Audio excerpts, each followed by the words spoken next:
नमस्कार दोस्तों। नवरात्रि का पावन त्योहार प्रारंभ हो चुका है।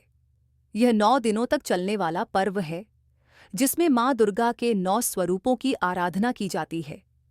पहले दिन मां दुर्गा के शैलपुत्री रूप की पूजा की जाती है। अपने दाहिने हाथ में त्रिशूल धारण किए और बाएं हाथ में कमल लिए वृषभ पर सवार मां शैलपुत्री नव दुर्गा में प्रथम देवी मानी जाती हैं। कहा जाता है कि प्राचीन काल में पर्वतराज हिमालय और उनकी पत्नी मैना के घर एक दिव्य कन्या का जन्म हुआ। उनका नाम शैलपुत्री रखा गया क्योंकि शैल का अर्थ पर्वत होता है और वे स्वयं हिमालय की पुत्री थीं। मां शैलपुत्री का जन्म किसी साधारण कन्या के रूप में नहीं बल्कि स्वयं आदिशक्ति के अवतार के रूप में हुआ था। उनके जन्म के समय स्वर्ग से देवताओं ने पुष्प वर्षा की और चारों दिशाओं में दिव्य प्रकाश फैल गया। मगर यह केवल एक नए जीवन की शुरुआत नहीं थी बल्कि एक अधूरी गाथा का पुनरारंभ था। मां शैलपुत्री का यह जन्म पूर्व जन्म की पुनरावृत्ति था। वे पूर्व में प्रजापति दक्ष की पुत्री सती के रूप में जन्मी थीं। एक बार प्रजापति दक्ष ने एक भव्य यज्ञ का आयोजन किया जिसमें सभी देवताओं को निमंत्रण भेजा, किंतु भगवान शिव को नहीं बुलाया।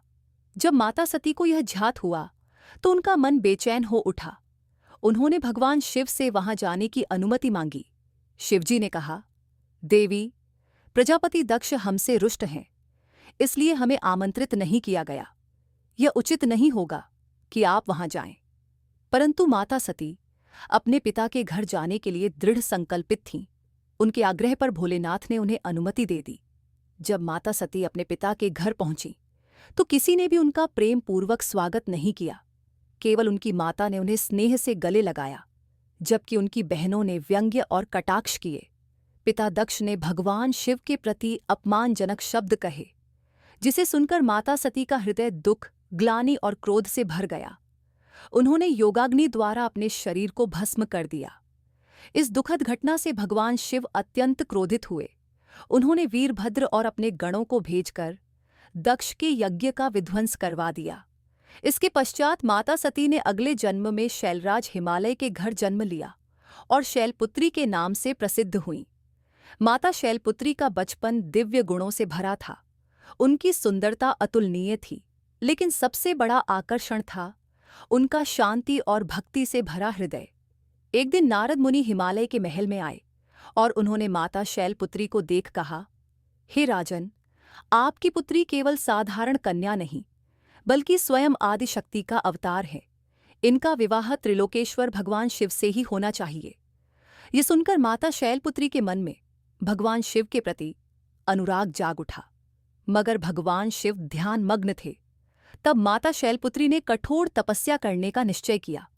वे वन में चली गईं और कठिन व्रत एवं साधना प्रारंभ की। न उन्होंने अन्न ग्रहण किया, न जल। उनकी भक्ति और तप से तीनों लोकों में हलचल मच गई। माता शैलपुत्री की तपस्या इतनी कठिन हो गई थी कि उनके शरीर की कांति क्षीण पड़ने लगी, फिर भी वे अडिग रहीं।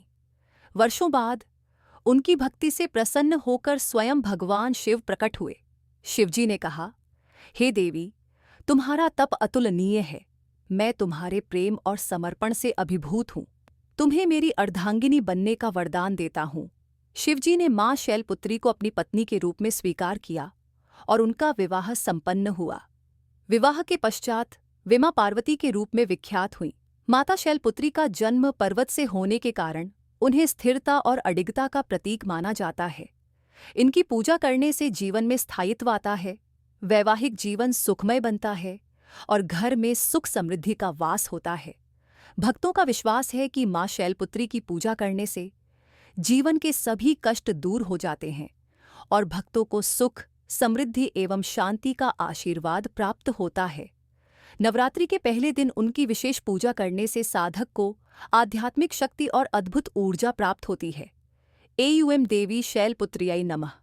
इस मंत्र का जाप करने से भक्तों को मानसिक शांति और आध्यात्मिक ऊर्जा प्राप्त होती है। माता की पूजा सफेद पुष्पों और सफेद मिठाई से करें। कपूर जलाकर आरती करें और मां शैलपुत्री को गाय का घी अर्पित करें।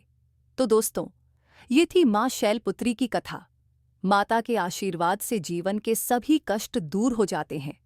जय मां Shailputri. Like share and subscribe. जय माता दी।